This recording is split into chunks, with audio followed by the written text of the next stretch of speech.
how to drill and tap on a manual lathe. We are going to be power tapping, and I'm going to be going over the rules of what and what not to look out for and what to do and all that. First thing we are going to do is center drill so that our drill does not lead off. We're going to be drilling into aluminum, and we're going to be drilling an M8 hole, M8 tapped hole.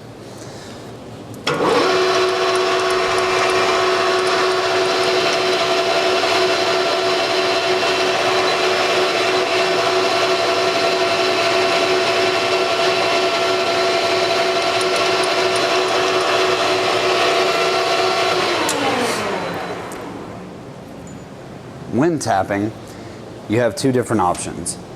You can power tap or you can hand tap.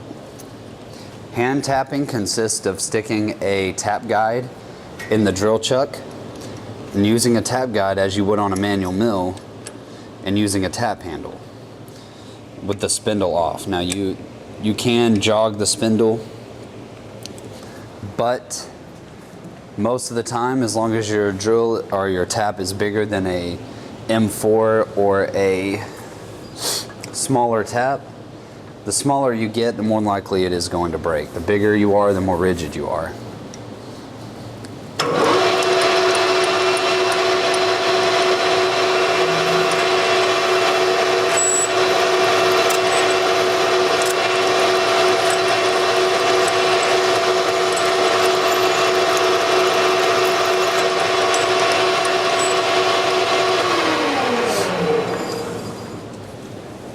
Now, when it comes to tapping, you want to go slow on the spindle speed. The faster you go, the faster the tap is going to be going into your part.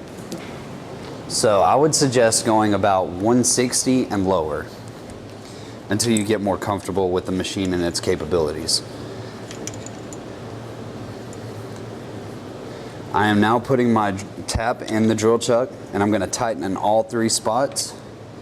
Because an M8 tap is really rigid, more than likely it is not going to break unless it is cracked or something that I cannot see.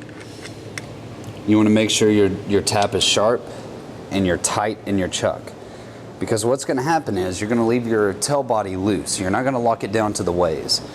So all you're going to do is you're going to put your hand on the back handle. Let me zoom out so that way everybody can see.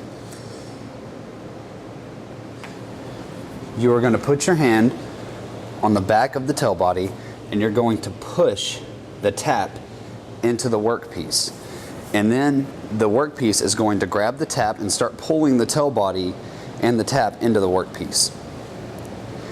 Once it hits bottom, the tap is going to start spinning in the drill chuck. The drill chuck will not spin. The shank is going to start spinning inside the drill chuck.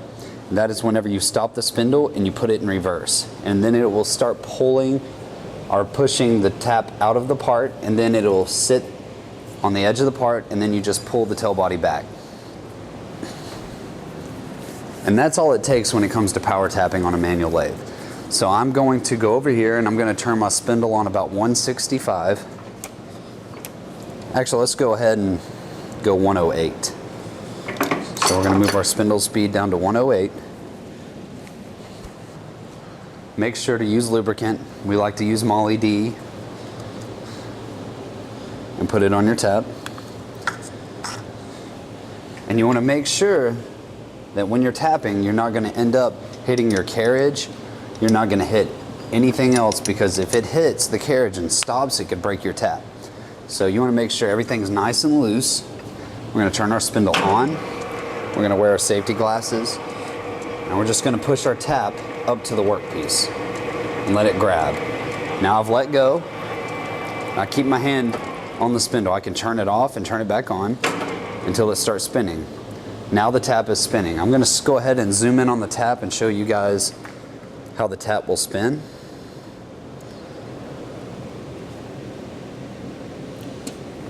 Okay, so I'm at my full depth. I'm going to turn my spindle on. And you'll notice the tap starts spinning. Well, that's when I put it in reverse, and it's going to push my tap out.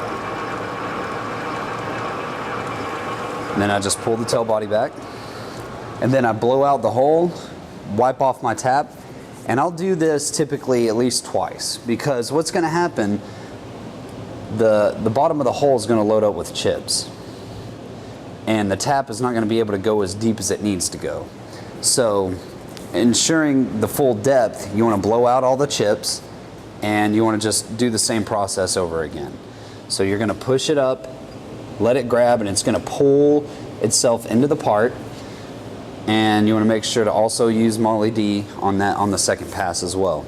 Other than that, that's as simple as it gets. Whenever you get to a smaller tap, M4 and smaller, or quarter 20 and smaller, the tighter you go on your drill chuck, the more likely it is going to break on the smaller taps. So with smaller taps, you want to tighten this just enough. Really, it just takes practice and knowing your machine and knowing how tight to tighten these taps. Bigger taps, you can tighten it as much as you can. Smaller taps, you barely want to tighten and let it start spinning. If it starts spinning before it even gets to finished depth, that just means that you need to tighten it a little more. Other than that, good luck, and if you have any questions, let us know.